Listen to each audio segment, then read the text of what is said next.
Hello friends, welcome back in my YouTube channel Renu academy. आज की video में हम देखेंगे कि which individuals are required to file the ITR and which ITR form is to be the use. That means the किस individuals को income tax return file करने की रिक्वायरमेंट है और उनको इनकम टैक्स रिटर्न फाइल करने के लिए कौन सा आईटीआर फॉर्म जो है वो यूज करना होगा।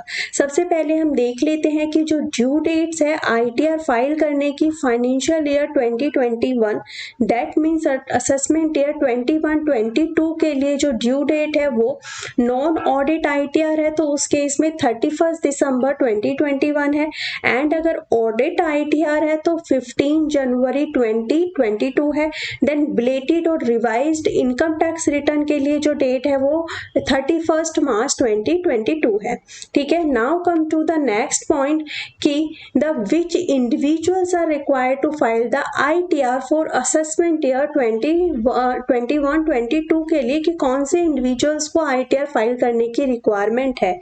सभी इंडिविजुअल्स, कोई भी इंडिविजुअल्स हो गया या फिर एचयूएफ हो गया जिनकी टोटल इनकम डिडक्शन क्लेम करने से पहले, कौन सी deduction under chapter 6A and section 54, 54B, D, EC, F, G, GA and GB, मतलब ये सारे जो सेक्शन में जो डिडक्शन है इनको क्लेम करने से पहले, डिडक्ट करने से पहले अगर उनकी जो टोटल इनकम है वो बेसिक एग्जम्पशन से ज्यादा है।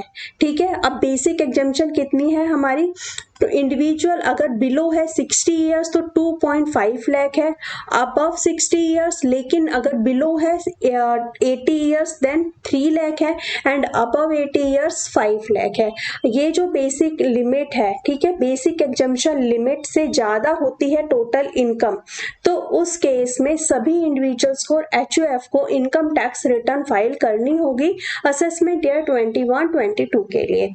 ठीक है, नाउ अब हमारे पास में कुछ केसेस ऐसे हैं कि उसमें हम ये नहीं देखेंगे कि उनकी जो लिमिट है वो बेसिक एग्जम्पशन लिमिट से कम है। ठीक है, उसमें मैंडेटरी है, कुछ ऐसी कंडीशन है, ये तीनों ऐसी कंडीशन है जहां पे इनकम टैक्स रिटर्न फाइल करना मैंडेटरी हो जाता है। नंबर 1 कंडीशन होती है कि अगर वो डिपॉजिट करता है, कितना अमाउंट एक इंडिविजुअल या फिर एचयूएफ जो है वो डिपॉजिट करता है, अमाउंट कितना 1 करोड़ से ज्यादा अपने करंट अकाउंट में, या तो एक या फिर 1 और मोर करंट बैंक अकाउंट में, तो उस केस में इनकम टैक्स रिटर्न फाइल करना मैंडेटरी हो जाता है।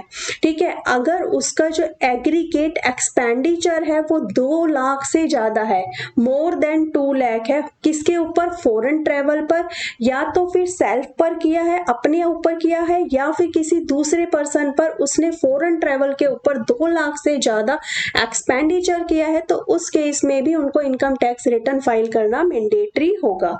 और आता है इसमें कि अगर वो एक्सपेंडिचर करते हैं 1 लाख से ज्यादा करते हैं इलेक्ट्रिसिटी कंजम्पशन के लिए, तो उसमें भी हमें आईटीआर फाइल करना मैंडेटरी हो जाता है। ठीक है, now come to the next point कि जो हमारा वॉलंटरी रीजन, कुछ ऐसे वॉलंटरी रीजन है जहां पे हमें इनकम टैक्स रिटर्न फाइल करनी होती है, जैसे कि अगर डिपार्टमेंट से हमें इनकम टैक्स रिफंड का क्लेम करना है तो उसके लिए भी हमें आईटीआर फाइल करना होगा, और दूसरा अगर हमें वीजा और लोन के लिए अप्लाई करना है तो उस केस के लिए भी हमें आईटीआर की रिक्वायरमेंट होती है, तो इसीलिए आईटीआर फाइल करना वॉलंटरी हो जाता है। Now which ITR form is required to be filed, कौन सा आईटीआर फॉर्म हमें फाइल करना है। नंबर 1 आईटीआर 1 जो होता है वो किसके लिए एप्लीकेबल है। आईटीआर 1 जो हमारे रेजिडेंट, सबसे पहले कौन, रेजिडेंट के लिए एप्लीकेबल है जो कि इंडिविजुअल है और जिनकी टोटल इनकम जो है वो 50 लाख से कम है। ठीक है, और उनकी जो इनकम है वो अंडर द हेड सैलरी या फिर पेंशन से है, दूसरा 1 हाउस प्रॉपर्टी से है, अदर सोर्स से है, और एग्रीकल्चर इनकम अप टू 5000 है, मतलब ये सारे हेड की इनकम है और उनकी जो टोटल इनकम है वो 50 लाख से कम है, वो इंडिविजुअल है और रेजिडेंट है, तो उनको आईटीआर 1 फाइल करना होगा। Now come to the ITR 2। ITR 2 किसके लिए होता है, ये भी इंडिविजुअल्स के लिए और एचयूएफ्स के लिए होता है, और इसमें इंडिविजुअल जो है वो resident but not ordinary resident आता है, और नॉन रेजिडेंट आते हैं, ठीक है। और जो कि वो इंडिविजुअल जो ITR 1 फाइल नहीं कर सकते हैं, तो मतलब कि जिनकी जो टोटल इनकम है वो 50 लाख से ज्यादा है, ठीक है। अगर 50 लाख से कम है तो ITR 1 एप्लीकेबल हो जाएगा, अगर 50 लाख से ज्यादा है तो ITR 2 पर आ जाते हैं, ठीक है। और ये इंडिविजुअल और HUF के लिए होता है। इंडिविजुअल में इसमें R, NOR और नॉन रेजिडेंट भी कवर अप होता है। और जिनकी जो हेड की इनकम है वो कौन कौन से हेड की इनकम है, सैलरी या फिर pension, house property, other source, individual director in a company और head investment in the unlisted equity share, ठीक है। उसके बाद कैपिटल गेन की इनकम है, फॉरेन एसेट या फिर फॉरेन की इनकम है, clubbing of income needs to be done, ठीक है। ये सारे हेड्स की इनकम आती है, ठीक है। और हमारी ITR 1 वो फाइल नहीं कर सकते हैं तो उस केस में ITR 2 वो फाइल करेंगे। Now come to the ITR 3। ITR 3 किसके लिए, किसके ऊपर एप्लीकेबल होता है, कौन फाइल कर सकता है इसको, जो इंडिविजुअल और HUF, ठीक है, जो कि ITR 1 एंड ITR 2 फाइल नहीं कर सकते हैं, मतलब कि जिनकी जो इनकम है वो प्रोप्राइटरी बिजनेस से है या फिर प्रोफेशन से है, मतलब उनकी जो इनकम में जो इंक्लूड होगा वो पार्टनर्स की इनकम इंक्लूड होती है, ठीक है।